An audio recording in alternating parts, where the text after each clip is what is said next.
اغتسل فمات. فقال صلى الله عليه وسلم: قتلوه قتلهم الله، هلا سألوا إذا لم يعلموا. بسم الله والصلاة والسلام على رسول الله صلى الله عليه وعلى آله وصحبه ومن والاه. أيها المشاهدون الكرام في كل مكان، سلام الله عليكم ورحمته وبركاته. أحييكم وأرحب بكم من على هذا المنبر، منبر الإفتاء اليومي الذي يأتيكم على شاشتكم قناة القرآن الكريم، ومع برنامجكم هل سألوا، في الإصغاء والاستماع إلى ما يتفضل به إخواننا وأخواتنا من الأسئلة والاستفسارات التي تشغل بالهم والتي تهمهم في أمر دينهم ودنياهم، سائلين الله تبارك وتعالى جل في علاه أن يمنحنا الفقه في دينه، وأن يرزقنا وإياكم جميعا الثبات عليه، إنه جواد كريم. وفي بداية هذا اللقاء أرحب بشيخي الفاضل الدكتور سعيد بويزري، الأستاذ المحاضر بكلية العلوم القانونية بجامعة زوزو. فحياك الله فضيلة الشيخ. حياك الله. مرحبا بك. الله يبارك فيك. وأحيي السادة المشاهدين والمشاهدات مرة ثانية، والذين نسعد بالتواصل معهم على الأرقام الهاتفية 021 37 45 64 أو الرقم الثاني 021 37 45 64. وبعد بيان موضوع هذا اللقاء، القرآن الكريم. أحبة الإيمان، من بركة هذا الكتاب العظيم القرآن أن الله تعالى يبارك في عقل قارئه وحفظه.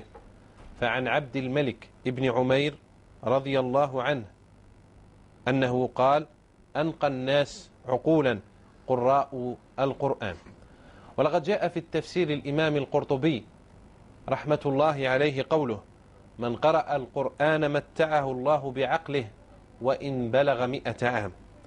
أحبة الإيمان، أيها المشاهدون الكرام، إن فضيلة قراءة القرآن الكريم ميزة خصها الله سبحانه وتعالى لبني آدم دون غيرهم، فلم يختص الملائكة بقراءة القرآن ولا الجن كذلك، وإن الملائكة الرحمن لتسمع وتصغي إلى قارئ القرآن. وفي سورة الجن قرأنا ونقرأ أن نفرا من الجن استمعوا لقراءة القرآن. وكان الرسول صلى الله عليه وسلم يطوف ببيوت الصحابة ليلا فيسمع إلى تلك القراءة الندية الشجية لأبي موسى الأشعري، ووقف طويلا عندها، فلما أصبح قال له: لقد سمعتك البارحة تقرأ، وتأثر لقراءته. فقال أبو موسى الأشعري تلك المقولة المشهورة: لو علمت مكانك يا رسول الله لحبرته لك تحبيرا. كذلك نقرأ عن عبد الله بن مسعود لما قال: اقرأ علي القرآن. فضيلة الاستماع وفضيلة القراءة وفضيلة التدبر. دكتور سعيد، موضوع اللقاء نذكر السادة المشاهدين والمشاهدات بفضل الكتاب العزيز. بارك الله فيك وإياك. بسم الله والحمد لله والصلاة والسلام على رسول الله. معاشر المشاهدين الكرام، السلام عليكم ورحمة الله وبركاته.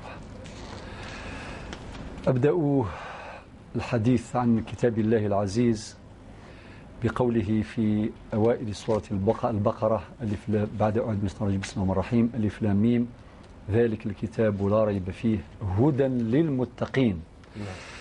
قبل هذه الآية في سورة الفاتحة نسأل الله عز وجل: اهدنا الصراط المستقيم، اهدنا الصراط المستقيم، صراط الذين أنعمت عليهم غير المغضوب عليهم ولا الضالين. وفي أوائل البقرة يكون الجواب: من أراد الهداية فعليه باتباع المنهج الذي سطره القرآن، ألف لام ميم، ذلك الكتاب لا ريب فيه هدى للمتقين.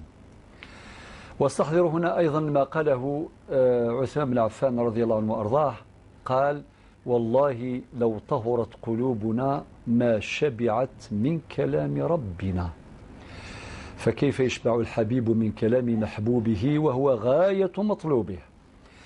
عثمان بن عفان رضي الله عنه يرشدنا إلى أهمية هذا الكتاب العزيز الذي يحمل قلبا طاهرا موصولا بالله عز وجل، لا ولن يشبع من كلام الله عز وجل، سواء في القراءة وهو يتلوه أو يستمع إليه أو يتدبره. لا شك أن الإنسان حينما يسمع كلام الله عز وجل ويتدبره سيهتدي إلى سواء السبيل. يكفي أن نعلم ما قاله الله عز وجل أيضا: وأن هذا صراطي مستقيما فاتبعوه ولا تتبعوا السبل فتفرق بكم عن سبيله. العز بن عبد السلام سلطان العلماء يقول: حينما تقرؤون القرآن تقرؤون مطلوبات الله عز وجل، أوامره ونواهيه، فمن تدبر هذا الكتاب العزيز يجد أيضا وعود الله عز وجل، ووعود الله لا تتخلف، مصداقا لقوله تعالى: إن الله لا يخلف الميعاد، مصداقا لقوله تعالى في أواخر سورة الزمر: حينما يدخل الجنة أهلها، حينما يدخل أهل الجنة الجنة ماذا يقولون وهم يسمعون كلام الله عز وجل؟ وسيق الذين اتقوا ربهم إلى الجنة زمرا حتى إذا جاءوها وفتحت أبوابها، والحال وفتحت أبوابها وقال لهم خزنتها سلام عليكم طبتم فادخلوها خالدين. ماذا يقول هؤلاء؟ الحمد لله الذي صدقنا وعده وأورثنا الأرض نتبوأ من الجنة حيث نشاء فنعم أجر العاملين.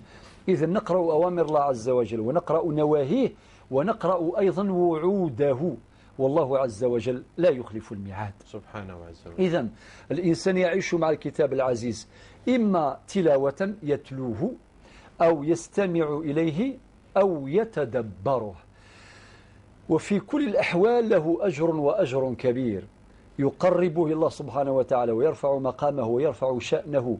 ثم أن الذي يستمع إليه ويقرأه ويتدبره سيعرف ويتعرف على منهاج الله عز وجل، على منهجه، على مطلوباته، على أوامره وعلى نواهيه، ويهتدي بهدي القرآن الكريم. ويا سعد اللي يتخذ القرآن الكريم يعني بوصلة له، فتكون له بوصلة قرآنية تقوده إلى شاطئ البر والأمان. ثم أن ذكر أخي محمد صالح في مقدمة اللقاء قلت: متعه الله بعقله. نعم. وأنت تحدثت ذكرت أحد الشيوخ سي شريف رحمه الله رحمة الله عليه. يعني أولا في كلمة يعني بسيطة: الناس بكر الله يبارك عندهم غير على الدين وعلى القرآن الكريم، حتى اللي ما قرأوش القرآن الكريم عندهم غيره، بنوا المساجد، بنوا مدارس القرآنية، بنوا الزوايا. هم لا يقرؤون ولكن وفروا هذه الوسائل من أجل تعلم الآخرين. فمما استمعت إليه بالسند العالي من هذا السي شريف رحمه الله ومن شيوخ المنطقة، قال لك في أحد الأيام طلبوا مني يعني في رمضان جاء في الشتاء، طلبوا منه في واحد القرية بعيدة طلبوا منه باش يقرأ لهم قرآن، يعني صلاة التراويح، يصلي بهم صلاة التراويح.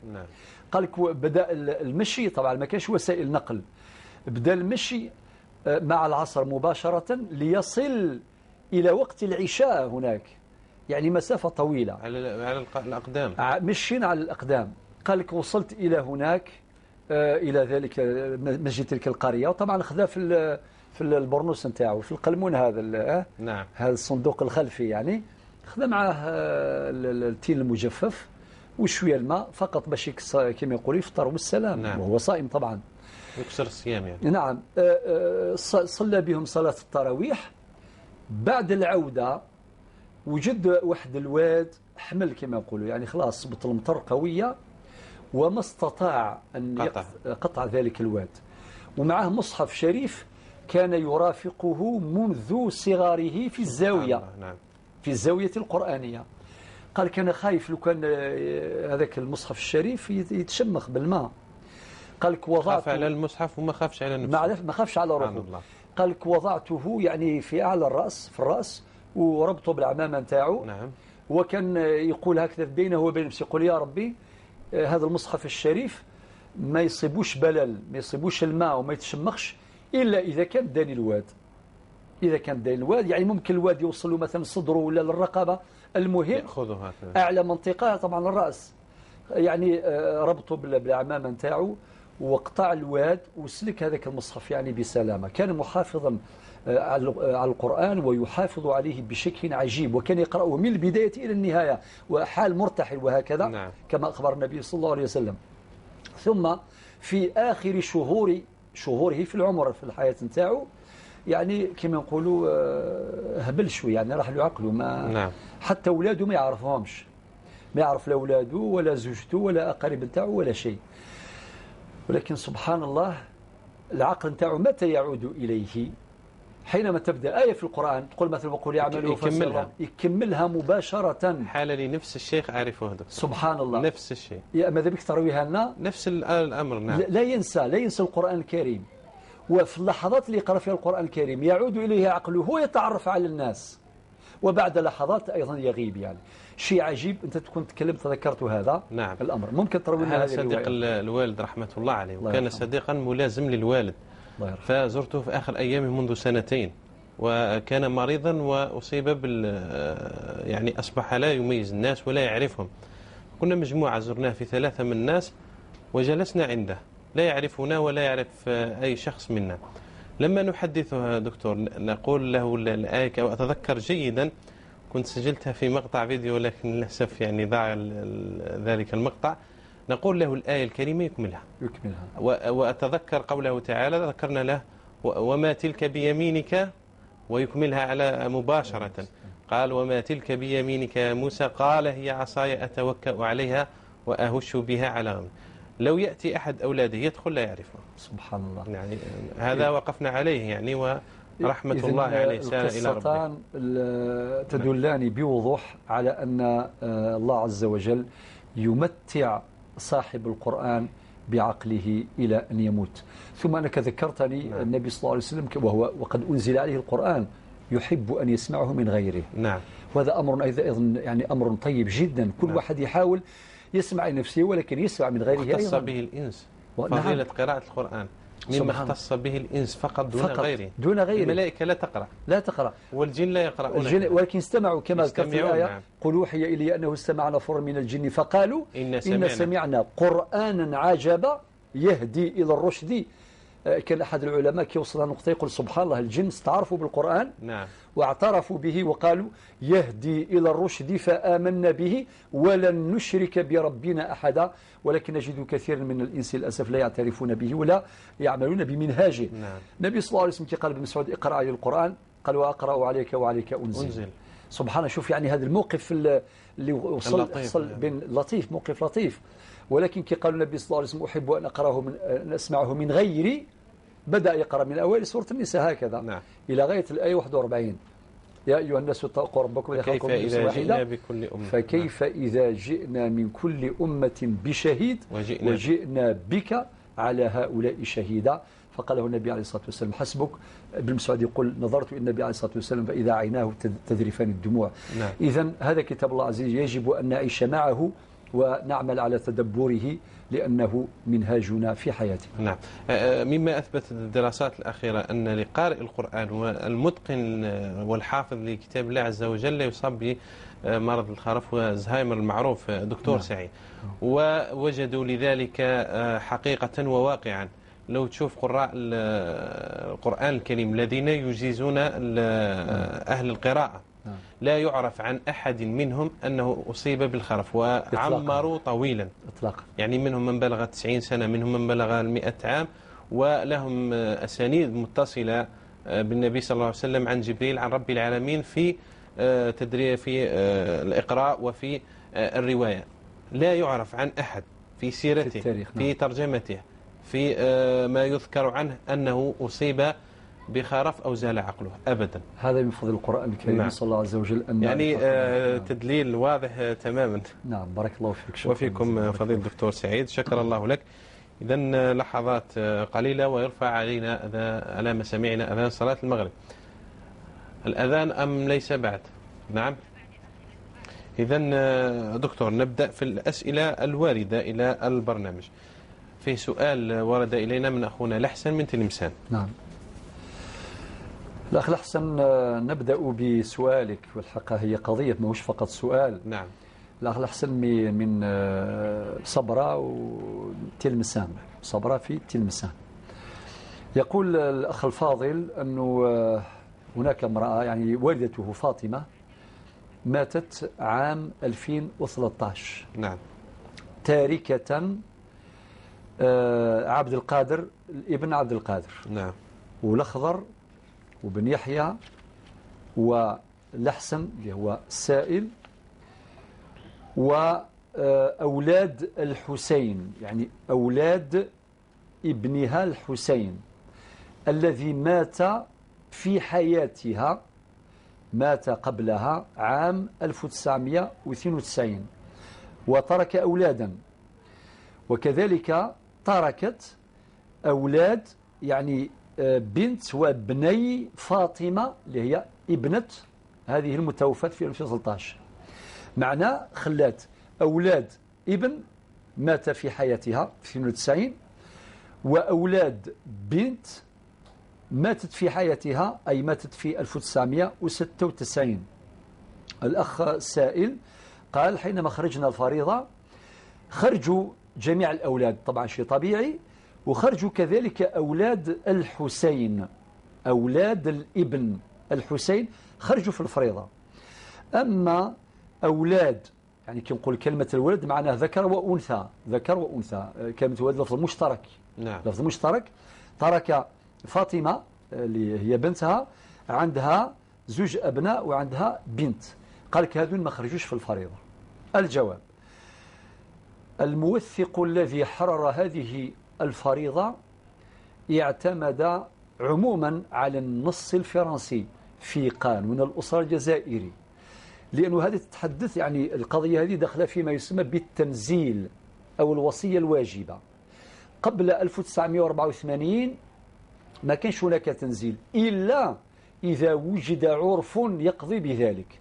مثلا في منطقتنا عندنا معروف هذا الشيء، يعني في النهار اللي الأب مثلا يموت ولده في حياته يشهد جميع الناس، يقول شهدوا راني غرست ولاد وليدي اللي دفناه درك في مكان وليدي، شهدت أثن الزيغ أراو نمي ذو مكان نمي، كما يقولوا يعني ينزلهم منزلة ابنه، هكذا يدور حتى في المقبرة بلا وثيقة بلا أي شيء.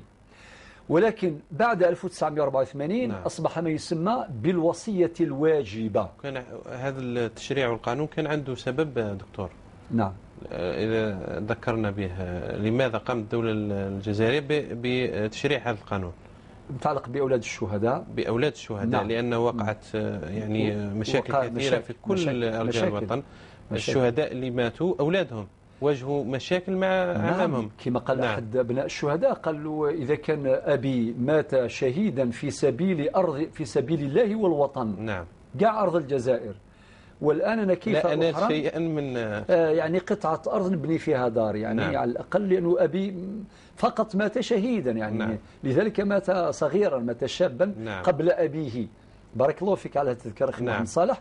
الشيخ حمان يذكرها هذه المسألة في الفتاوى. نعم، رحمه الله يذكر سبب هذا التشريع وهذا القانون الجديد. نعم. ومرد هذا الأمر. فلذلك يسمى بالوصية الواجبة، التنزيل أو الوصية الواجبة من المادة 169 إلى غاية المادة 172 من قانون الأسرة الجزائري.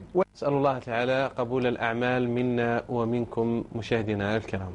وعلى بركة الله نبدأ في استقبال المكالمات والاتصالات على الأرقام الهاتفية 021 37 45 64 أو الرقم الثاني 021 37 أقول 37 45 64 أو 021 37 42 87. ونعتذر لمشاهدينا الكرام عن عدم إظهار خدمة الأرقام لخلل تقني. ونستقبل أختنا نادية من ولاية معسكر.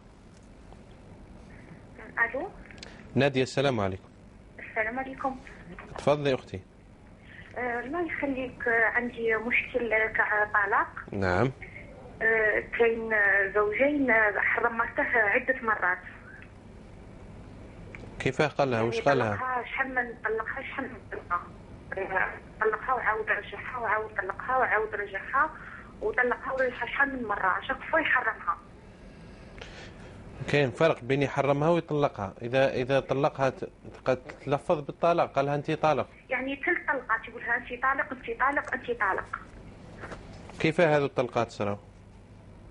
يكون في حالة غضب، يسوى مشاكل في المنزل ويطلقها يعني. والمرة الأخيرة فتاو له قالوا له بلي راك كنت في حالة غضب، بس هذه آخر مرة وما يلقش تتعاود هذه الحادثة. ورغم هذا الشيء تكررت هذه الحادثه تقريبا في عده ايام، وهذه أسرة وطلقها، قال لها أنت طالق أنت طالق أنت طالق، وقالوا لها ما شاف الأئمة وشاف لها مستحيل باش تعاود ترجعها هذه المرة. نعم. بغيت نعرف المشكل هذا ينحل ولا ما ينحلش، ولا يعني والله ما عرفناش ما لقيناش الحل. شوفي أختي نادية، يعني مع الشيخ يزيد يوضح لك، مادام أفتوه الأئمة بنفاذ طلقاته الله المستعان، يعني ما فيش كلام فوق كلامهم، لأنه مادام هما شافوا معاه وأعطوا له يعني التحذير أن يقدم على هذا الأمر، فالفأس وقعت في الرأس. بالرغم من أنه كان في حالة غضب، يعني كان مادام أفتي أنه استنفذ الطلقات هذه مشكلة ويوضح لك الشيخ إن شاء الله. هذا يقربوا لك، هذا قرابتك. كيفاش؟ هذا من قرابتك الزوجين. هذا نعم هذو الوالدين. نعم. الله المستعان. شكرا صحيح. شكرا يا نادية، مع السلامة. دليلة من العاصمة، السلام عليكم. عليكم السلام خويا، حبيت مرحبا. عندي سؤالين من فضلك. سؤال أول، أنا يعني مصلية محتجبة ملتزمة، أني حابة نتعلم سياقة السيارة. نصح قالوا لي كيف تعلمي هذاك اللي يقصد يعلمك، ولا حرام يتعلم لك راجل. هذه صح ولا كذبة؟ شكون اللي قال لك؟ قالوا لي الناس، قالوا لي حرام، قالوا لي ما لازمش راجل يعلم لك. وهذو الناس أهل ديانة وأهل علم ولا ناس عاديين؟ نعم. يعني ناس عاديين ولا منسوبين للعلم؟ لا ناس عاديين. قالوا لي نورمالمون حرام واحد يعلم لك، وانا مسلمه محتجبه ملتزمه يعني. نعم.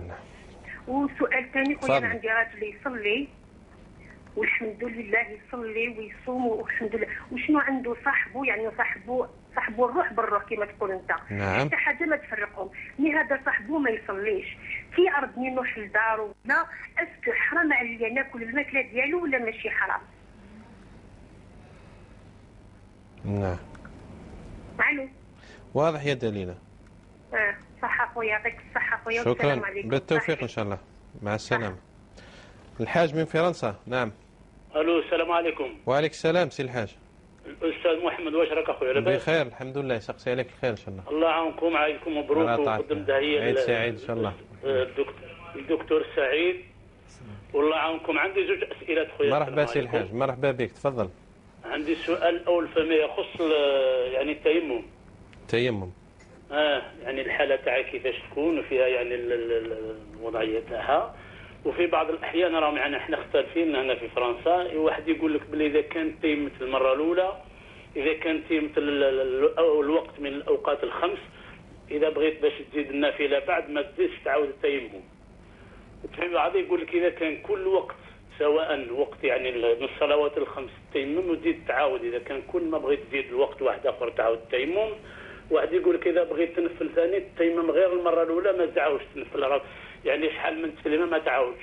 والفجر والوتر ثاني اذا كان كل واحد تيمم له ولا لا، يعني الوصفيه كيفاش تكون تيمم يعني بصفه عامه، يوضح لنا الاستاذ الدكتور سعيد بارك الله فيك. بالنسبه للفجر، عاد السؤال، الفجر نعم الصبح.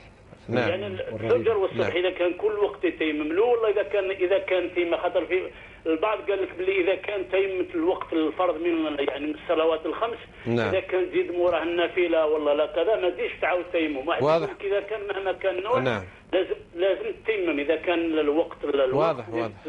هذا واحد. نعم. حاجه يعني. والسؤال الثاني، احنا عندنا جمعيات نافله في فرنسا. نعم. يعني راني نترأس الجمعيه لتحويل المهاجرين الموتى الى البلد، الى يعني الجزائر. احنا رانا عندنا حساب بنكي لهنا، اذا كان يعني هذاك الفوائد من العام الفوائد هذو كاين بعض، احنا مختلفين هنا، كاين بعض المهاجرين اللي راهم يشاركوا معنا قال لك هذوك الفوائد ما يدخلوش في الجمعيه. احنا سمعنا عده فتاوى يعني يقول لك باللي في الجمعيه العامه يجوز. احنا ما دام رانا ما عندناش مبلغ، ما عندناش ميزانيه، ولا احنا رانا نجمعوا نديروا اشتراكيات.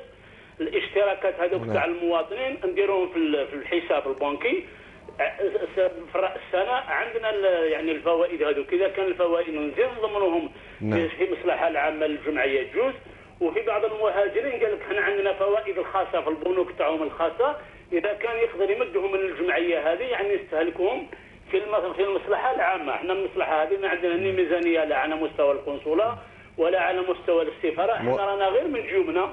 واضح سي الحاج، واضح 40 50 عام احنا يعني نتكلفوا بهم من يكون عندنا يعني الهالك الله يرحمه من يخرجوه من المستشفى حتى يوصل لداره في البلاد ان شاء الله. نتكلفوا هذا، وخاصه الوقت الحاضر ما عندناش المشتركين بزاف. اذا كان هذوك الفوائد من ضمن الجمعيه هذوك اللي راهم من العام هذه وحده، وثانيا الناس بغاو يشتركوا. احنا اختلفين شحال من واحد خرج لنا من الجمعيه على جال هذه، قال لك انتم راكم تصرفوا باللي هذوك الفوائد. قلت لهم اسمحوا يعني سمعوا، راهم يعني الفتوى كل عشيه هلا سالوا من 6 حتى 7 راهم يقول لك في المصالح العامه المنفعه العامه الجمعيه هذه رانا نديروها من جوبنا. احنا رانا دايما مخاوتنا واللي ما عندهمش وراق واللي ما عندهمش الآل واللي ما عندهمش احنا نتكلفوا بهم. وبارك الله فيكم. شوف سي الحاج اسمع، ماذا بك الله يحفظك، خلينا الرقم الهاتفي للتواصل معك.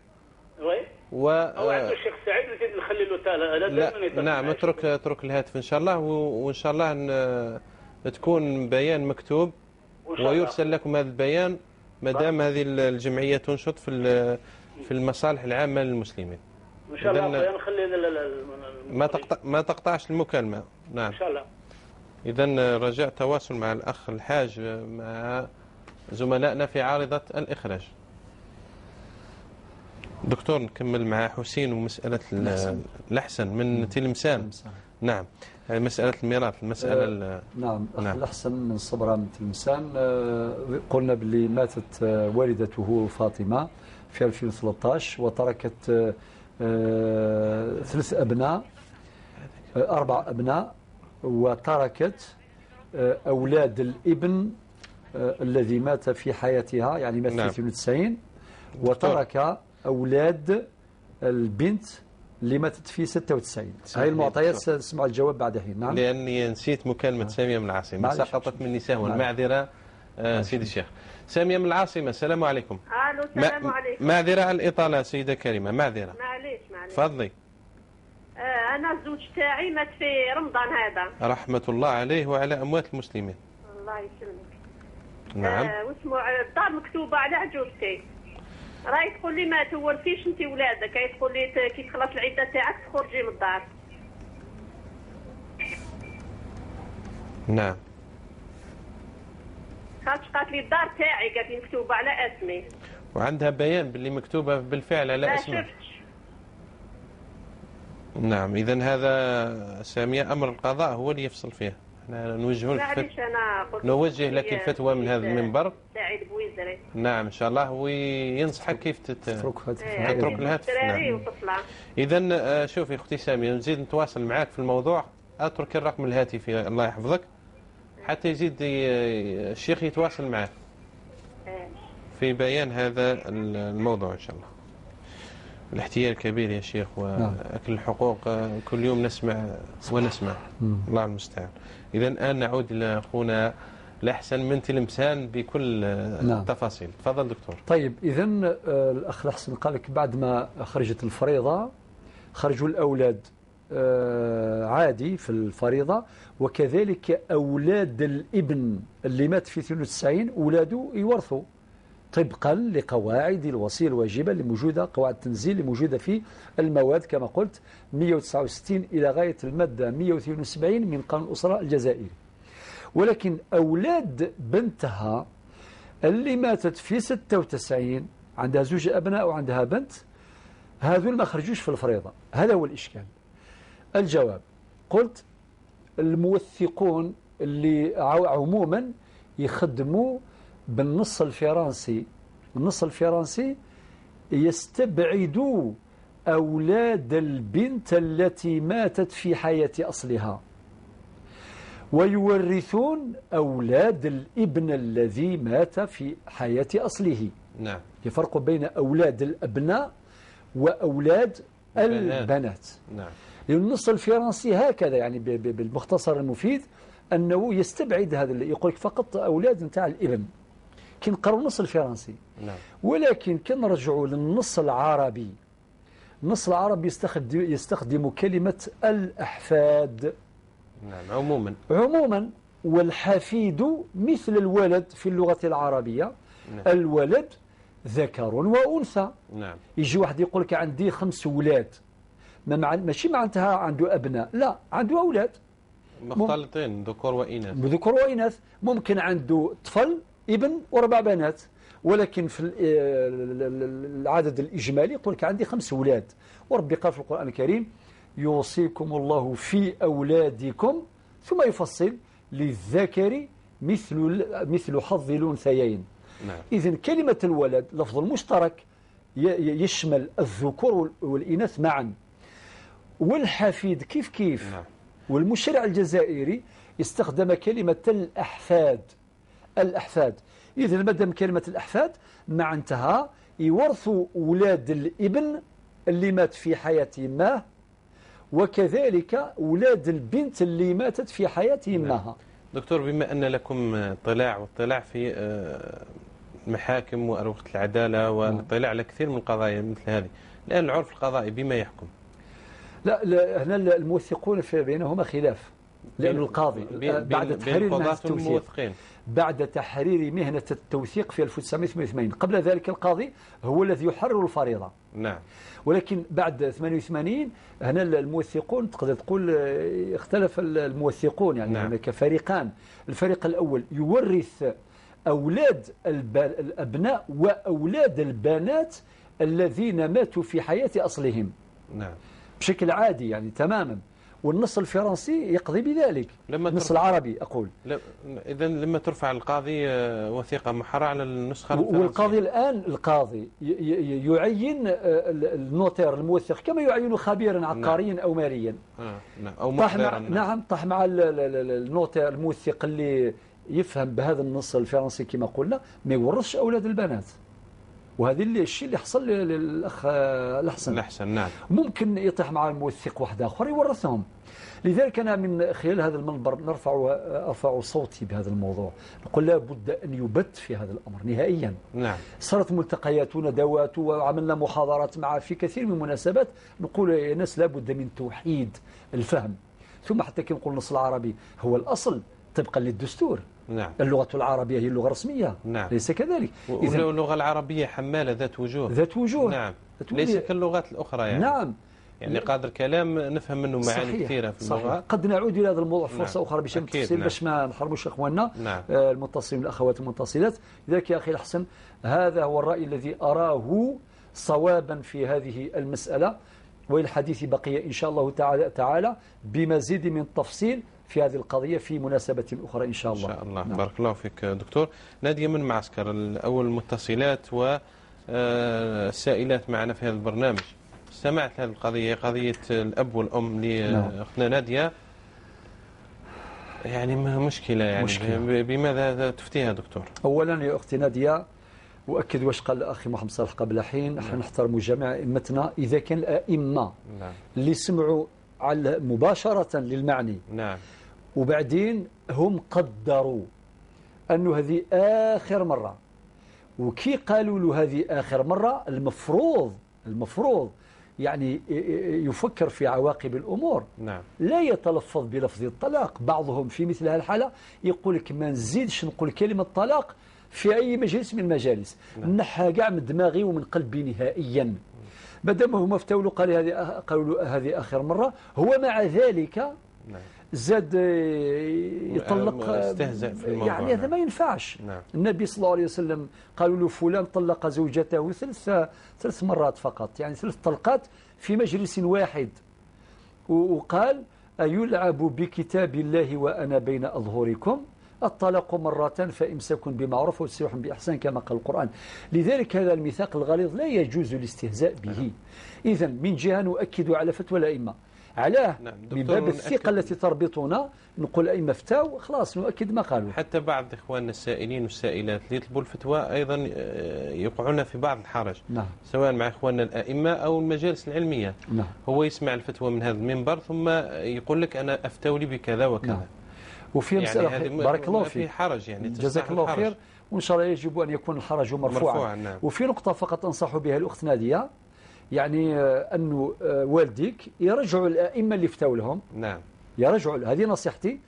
باباك ويماك يروحوا لهذوك الائمه يقولوا له، يعني يحكيوا له قال الحكايه. المشكل رجعوا. نعم. قال ترجعوا، قالوا له خلاص يعني خلاص درك اذا كان رجعوا ليهم مباشره. نعم. اذا ما نقدروا نديروا ولا شيء يا اختي. هذه فتوى، ولازم واحد قبل ما يقول الكلام يفكر في العاقبه. حنوقفوا بين يدي الله عز وجل يقينا. لذلك لابد ان نفكر في ذلك اليوم اللي قال ربي سبحانه عز وجل: واتقوا يوما ترجعون فيه إلى الله ثم توفى كل نفس ما كسبت وهم لا يظلمون. بقدر ما احنا يعني في الحزن للشمل، نعم يعني احنا الحزن يعني في الحقيقة ملأ قلوبنا حقيقة، لأنه باش يتفرق الشمل بهذا الشكل. ولكن شرع الله أولى بالاتباع. وإذا راجع يعني في زوج رجع إلى أئمته، ربما لقولهم فرصة رخصة، ربما في حالة من الحالات يعني نتاع الغضب، لا أدري. يعني ذلك هما اللي عندهم معطيات أكثر منا. إذا كان كاش مراجعة داروا الأئمة الله يبارك، وإلا ما نقدروا نديروا ولا شيء. قدر الله وما شاء فعل. الله المستعان. وهو لا معقب لحكمه سبحانه وتعالى. دليل من العاصمة تصلي وتلبس الحجاب، وذكرت شيء من التزامها وتدينها.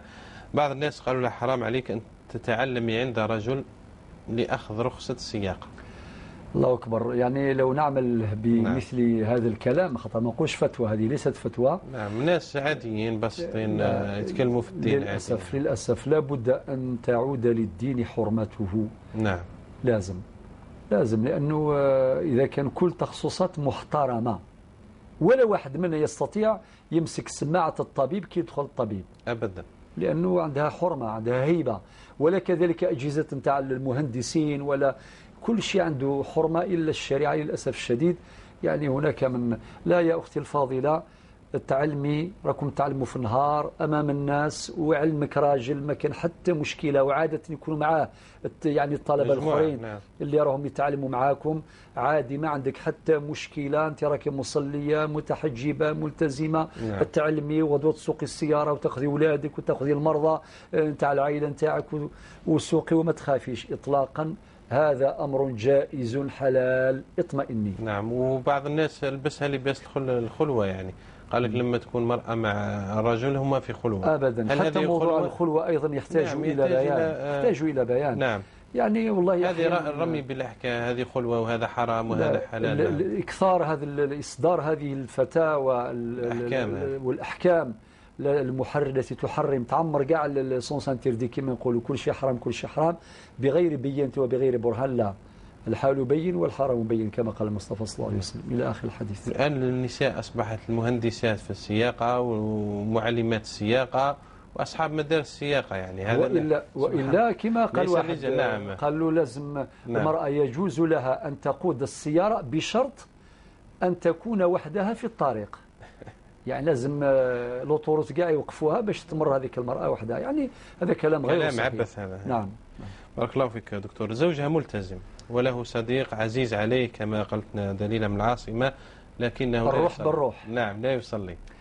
وأحيانا تكون عزومة بيناتهم، قالت فهل آكل من الطعام الذي يقدم؟ أولا قولي لزوجك مادام صاحبك هذا الروح بالروح لازم يهدر له حتى يبدأ صلاة.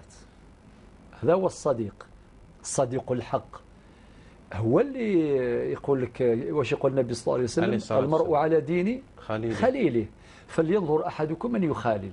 ما داموا ما روح بالروح قولوا باش يذكروا بالله ويذكروا بالصلاة باش يصلي إن شاء الله تعالى. هذا بالنسبة لي صاحبه اللي ما يصليش. بالنسبة للأكل، أما بالنسبة ليك كولي ليس في ذلك حرج، ما دام شاك تاكلي حلال شيء مباح قدم لك في المائدة المباحات، ما عندك حد شيء.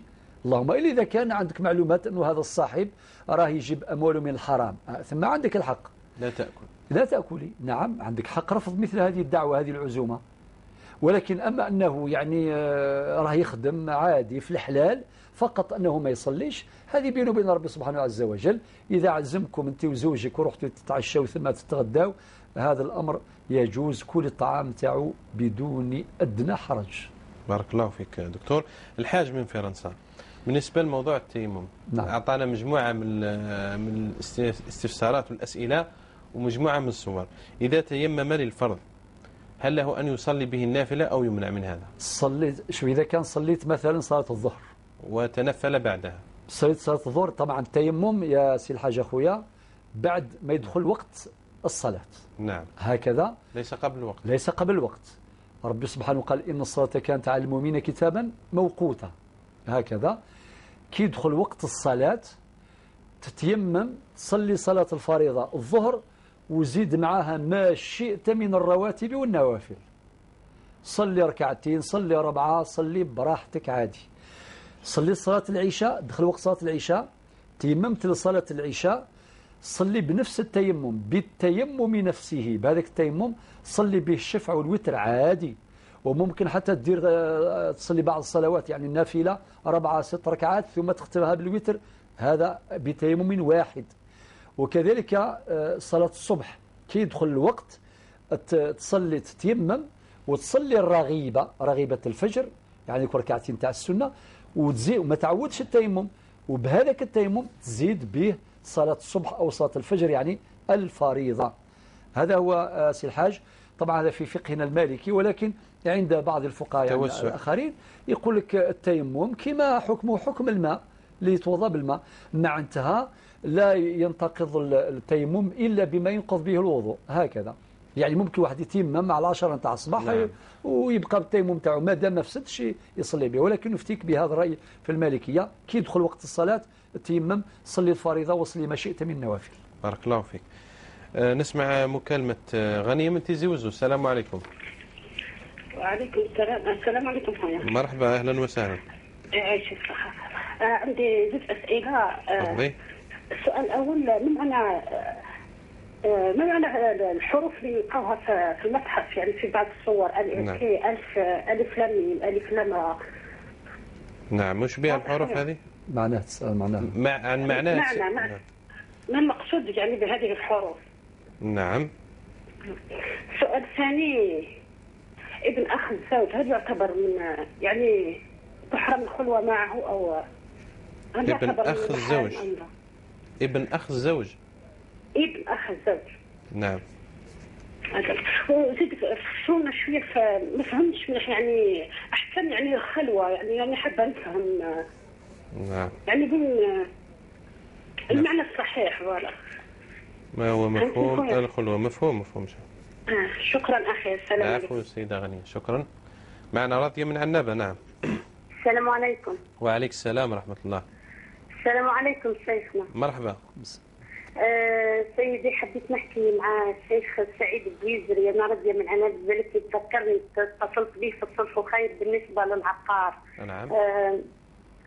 شيخي اتصلت بك شيخنا سعيد البويزري، اتصلت بك بالنسبة للعقار من شريت بيت وكتبت اعتراف بدين، ودركا حبيت نسقسيك قلت لي انا تتصلي نحن نتصل بك وما ديتش كيف ما الصلح والصلح خير ما كانش غير اعادات. حبيت نتصل بك زيد نستفسر منك اشياء اخرى قدرناها جدة اشياء عديدة. ربي يبارك فيك نسحق رحمتك. نعم. راضية ما تقطعيش. نعم. شوفي يا اختي مادام برامج الصحة ان شاء الله سيبداوا قريبا ان شاء الله كل الحصص اللي فاتوا اعادات، ولكن زيدي فكرنا بالتليفون بالهاتف نتاعك هو املكه، ولكن احتياطا خلي الهاتف نتاعك باش نتواصل معك بعد الحصة باش نسمع المستجدات ونفيدوك ان شاء الله بما نعلم ان شاء الله تعالى، وربي يحفظك ان شاء الله. شكرا. ربي يبارك فيك شيخنا. ربي يبارك فيك. مع السلامة. شكرا جزيلا. دكتور سألنا أخونا الحاج من فرنسا عن صلاة الفجر والصبح كان فيه نافلة قبل الفريضة، كيف يفعلها بالنسبة لموضوع التيمم؟ أجبت الآن. أجبت. نعم. يعني هذا خلاص. إذن جمعية الآن موضوع الجمعية. نعم. الآن فيه خلاف بسيط بين أعضائها والمشتركين. الموضوع الفوائد. قال ما دام هناك فوائد مترتبة لا نضعها في الجمعية. نعم.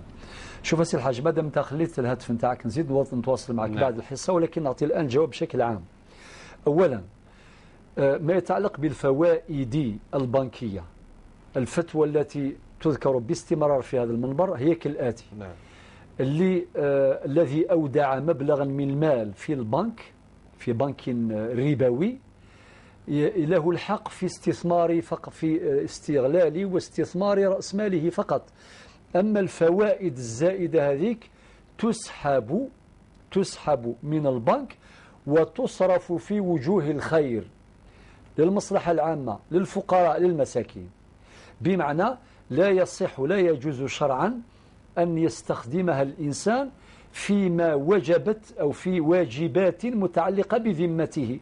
مثلا واجب باش ينفق على أهله، ينفق على أولاده، ينفق على والديه، ما عندوش حق يأخذ هذوك لي زانتيري يجبدهم وينفقها في داره على أولاده أهله كذا. ولا يجوز باش يكري بها دار ولا يخلص بها الفاتورة نتاع الكهرباء ولا نتاع الغاز، لا تستخدم في هذه الأمور إطلاقا. ولا يجوز كذلك أن تمنح للمسجد، المسجد الجامع لا، إنما تصرف كما قلنا للجمعيات الخيرية، الفقراء، المساكين، المصلحة العامة، في شؤون القرية مثلا العامة. هذا هو الجواب العام. نعم. يبقى الآن نعم فيه طرح آخر الدكتور. نعم.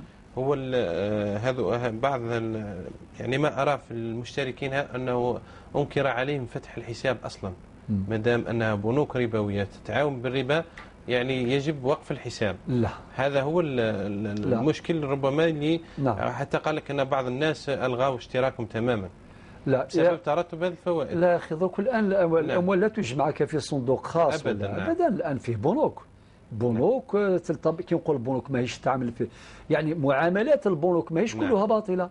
هناك يعني أعمال كثيرة ومشاريع استثمارية وأمور كثيرة، عمليات كثيرة وتصرفات كثيرة لابد أن تمر عبر البنوك. ولكن ما هناك رأي منحى تماما، وربما هذا الرأي يعني وهذا الكلام هو اللي راهم يسمعوا فيه الآن، يعني وهو الذي شوش عليهم للأسف. اللي يعيش في أوروبا يعني يستفيد من كل شيء، يعني كل وسائل النقل وجميع الخدمات التي تقدم له في أوروبا هذه يقبلها، وحينما تأتي لهذا الموضوع يرفضه، يعني أمر غريب حقيقة. صراحة. لا أنتم كي تجمعوا الاشتراكات نتاعكم وين تخليوها؟ تخليوها في البنك عادي، في حساب جاري. تخليوها في حساب جاري في البنك عادي. هذا أمر إذن مشروع وحلال، اطمئنوا. أما ما يتعلق بهذيك الفوائد، نعم هذاك ما يعني ما صورة يعني هذاك موضوع آخر. هذاك إذا كان خذيتوا هذاك المبالغ وصرفتوها للفقراء المساكين، هناك بعض المغتربين اللي هم فقراء مساكين مرضى. جثث المسلمين تحرق يا شيخ، هناك جثث تحرق. نعم. يعني مفسدة كبيرة. نعم. لأن ليس هناك مكان تدفن فيه. صحيح. ليس هناك مصاريف تنقل بها إلى وهذا في حد ذاته وجه من وجوه الخير. نعم. باش ترفدوا جثة مسلم تحافظوا عليها وترسلوها إلى بلاده إكراما له يساعدكم. إذن هذا مصرف من المصاريف تجوز في هذا الأمر. سواء تمدوها للمرضى، ممكن مثلا عنده مريض عنده عملية جراحية، عنده ربما أدوية غالية وكذا، تصرفوا هذه الفوائد في هذا المجال. إلا ما لقيتوش ممكن تدخلوها تنتفع بها الجمعية. تنتفع بها الجمعية لأنها راهي تقدم خدمة عامة، مصلحة عامة. تكرموا جثث موتى المسلمين وتوصلوها لأهلهم، فالحرج مرفوع يا أخي الحاج. بارك الله فيك دكتور. سامية من العاصمة زوجها مات في رمضان رحمة الله عليه، أم الزوج المتوفى قالت لها تخرجي من البيت بعد أن تكملي العدة. للأسف يعني المفروض هذه راهي جدة، المفروض هي تقول لك بنتي ريحي راكي. هذا كي يكون إذا كان هذا المسكن ملكا لها، يعني ملكية خاصة، وهكذاك ما يلزمش تقول لك هذا الكلام. نعم. ثم من حقنا أن نسأل هذا الزوج هل ترك ميراثا؟ هل ترك مالا أم لم يترك شيء؟ لذلك واش نقول لك يا أختي سامي، إن شاء الله ربي يرحم زوجك هذا، ربي يرحمه ويسع عليه. دكتور يعني ليس كل من قال قول صدقناه واتبعناه. نعم. والدعاوى إن لم يقيموا عليها بينات أبناؤها دعياء. نعم. لو يجي لي أي واحد كما قال النبي صلى الله عليه وسلم لادعى ناس أموال ناس آخرين، البينة على من ادعى. إذا ثبت لها بالبينة ثم من بعد ذلك يأتي الإحسان. نعم. تحسن إليها وتتركها في البيت. نعم. طيب غنية سألت عن معاني حروف أوائل الصور. طيب يا سيدي، كم بقي من الوقت؟ حوالي 4 دقائق. أولا تعرفي يا أختي غنية، تقرأي مثلا هناك حروف هذه تسمى الحروف المقطعة. الحروف المقطعة هناك صور تبدأ بهذه الحروف. هناك البداية وين تكون أحادية، مثلا نون والقلم وما يسطرون، نون حرف واحد. وكذلك قاف، سورة قاف. وهناك أحادية مثل طه، مثل ياسين. وهناك ثلاثية ألف لام ميم في سورة البقرة مثلا. وهناك رباعية ألف لام ميم را، ألف لام ميم را. وهناك خماسية يعني في سورة مريم كاف هاء ياء عين صاد. إذن هذه الحروف المقطعة التي بدأت بها بعض صور القرآن الكريم للعلماء أقوال. القول الأول أن هذه الحروف لا هي من أسرار الله عز وجل، من أسرار القرآن التي لا يعرفها إلا الله عز وجل، كما قال أبو بكر الصديق هذا السر من أسرار الله عز وجل. هي حروف مقطعة غير ربي اللي عارف معانيها وعارف أسرارها. هذا قول.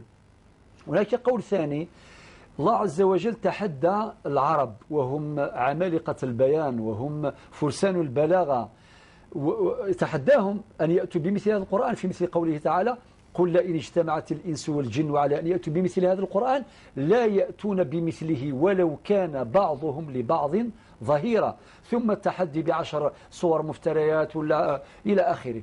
وبعدين الآيات في قوله تعالى في التحديات نتاع القرآن الكريم قل يا معشر لا هذه قرأتها الآن هذه. نعم. قل لئن اجتمعت الإنس والجن، يعني لو اجتمع الإنس مع الجن على أن يأتوا بمثل هذا القرآن، هنا التحدي لا يأتون بمثله ولو كان بعضهم لبعض ظهيرا. إذن هؤلاء العرب تحداهم إلى أقل من ذلك فليأتوا بعشر صور مفتريات. بعشر صور مفتريات أجاز لهم الكذب. نعم. يعني والافتراء. وما قدروش يجيبوا لا ب10 صور مفتريات ولا بأقل من ذلك ولا بالقرآن كله. لذلك هذا القرآن يتشكل من هذه الحروف. ربي قال بلسان عربي مبين، وفي آية أخرى إنا أنزلناه قرآنا عربيا. حتى يعني شوف القرآن الكريم دكتور وقالوا أساطير الأولين تملى عليه بكرة وعشية.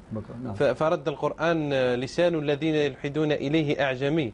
هذا الذي تقول راه يتلقى عليه النبي صلى الله عليه وسلم نصراني وغير ذلك، هذا أعجمي، ولكن الذي يتنزل عليكم هو لسان عربي مبين. إذن هذا القرآن يتشكل من هذه الحروف. نعم. مع ذلك ما استطاعوا الاتيان بمثل هذا القرآن أو بقل من ذلك، والله أعلى وأعلى. بارك الله فيك على هذه التوضيحات دكتور. معنا المتصل يوسف من ولاية شلف.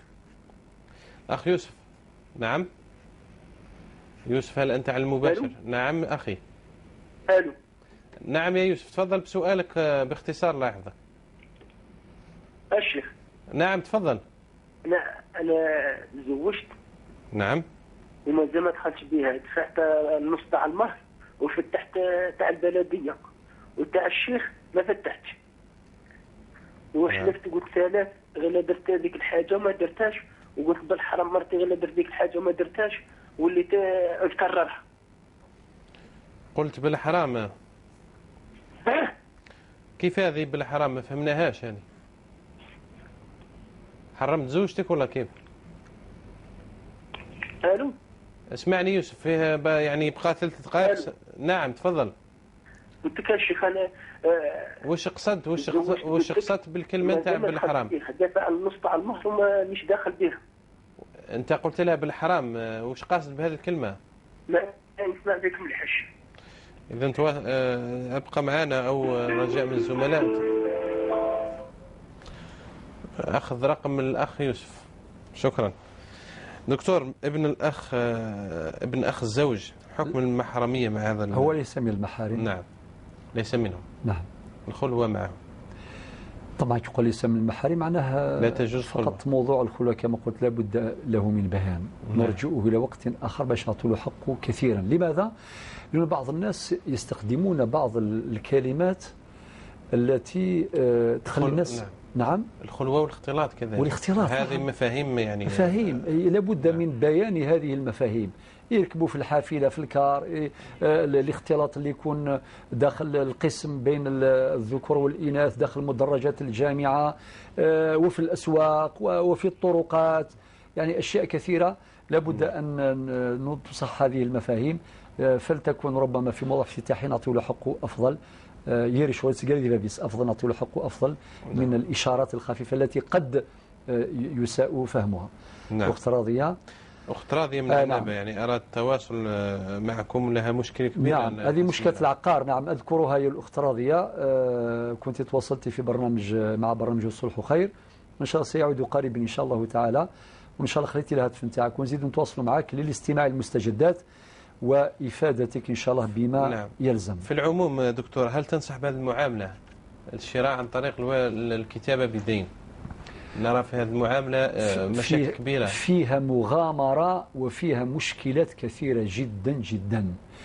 الواقع أفرز لنا جملة من المشكلات، جملة من النزاعات، بعضها معروض على مستوى المحاكم، وصلت إلى سنوات طويلة جدا بسبب هذا النوع من التعامل. لذلك لا ننصح به إطلاقا. يكون عقد بيع، واحد يشري بالوثائق خاصة بعد 1971، يعني بعد 1 جانفي 1971. نعم. قبل ذلك كان القانون يعترف بتلك العقود العرفية، ولكن بعد هذا الوقت لا، القانون يشترط الشكلية في العقود خاصة في مجال العقارات. نعم. يشترط الرسمية، أشكال معينة ورسمية معينة مشترطة. لذلك لتفادي كل هذه العقبات وكل هذه العواقب الوخيمة ما تديروش هذا البيوع عن طريق الاعتراف بالدين، ريكونيسونس، روح النوتير، وبعدين تبقى مشاكل كثيرة على مستوى المحاكم. لا ننصح يعني بدائل يعني يقدر الإنسان يلجأ إليها دون هذه المغامرة التي نرى مشاكلها في أرض الواقع؟ والله بدائل مثلا يعني دكتور. والله درك أنا قلت العقد الرسمي. نعم، ولكن البيع الآن مستمر بين الناس راهي تبيع وتشتري فيما بينها في يعني خاصة العقارات الغير المملوكة ملكية تامة، ولكن مسألة البيع مستمرة يعني لم تتوقف. هل هناك ما يضمن حق المشتري ويسد الباب على تلاعب البائع؟ للأسف يعني لا، للأسف لا، يعني نعم. كل الوسائل الأخرى فيها محاذير، نفس الشيء. كل وسائل، أي واحد يبيع قطعة أرض مثلا تكون على الشيوع بين الورثة وهو نعم. يتصرف فيها، ولا ما عندوش عقد الملكية، ولا جاء هذاك الكاداستر نتاع مسح الأراضي وبعدين فيه طعن إداري على مستوى مصلحة نعم. مسح الأراضي، يعني ما عندكش، لازم تشتري حاجة عقار يعني. عنده كواغط كما يقولوا صافيين، عنده وثائق صافية، ما عندها حتى مشكلة باش ترتاح. وكم من إنسان باع وشرى بهذه الطريقة وخلى مشاكل ولاده بعد ذلك على مستوى أروقة المحاكم. فلا ننصح إلا بالطريق الرسمي وفقط. وهو كذا. بارك الله فيك دكتور على هذا التنبيه. يوسف مجلف في كلمة، بماذا تجيبه يعني؟ والله الأخ يوسف الآن درك إذا كان أنت راك زوجة قصدت طبعا ما دام تزوجت بها ودرت عقد في البلدية، هذا العقد عقد شرعي. نعم. هذا العقد عقد شرعي في إيجاب وقبول، ليس شرطا أن يكون باللسان ولو كان بالكتابة خلاص. ولكن إذا كان قلت بالحرام طلقتها بعد العقد وقبل الدخول، فإذا كنت تقصد الطلاق ما هوش اليمين. خاطر بعض الناس وبعض الجهات يقصدوا اليمين.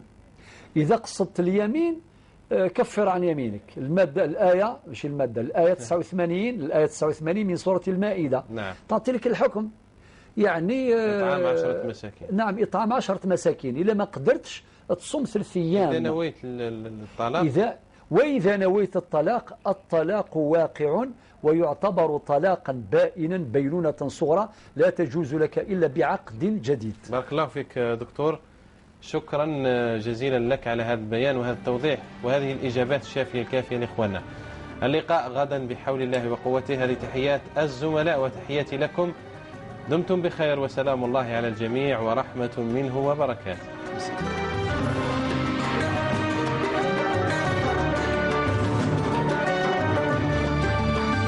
إذا حلوا بمنزلة حل السرور وسار الجود إن ساروا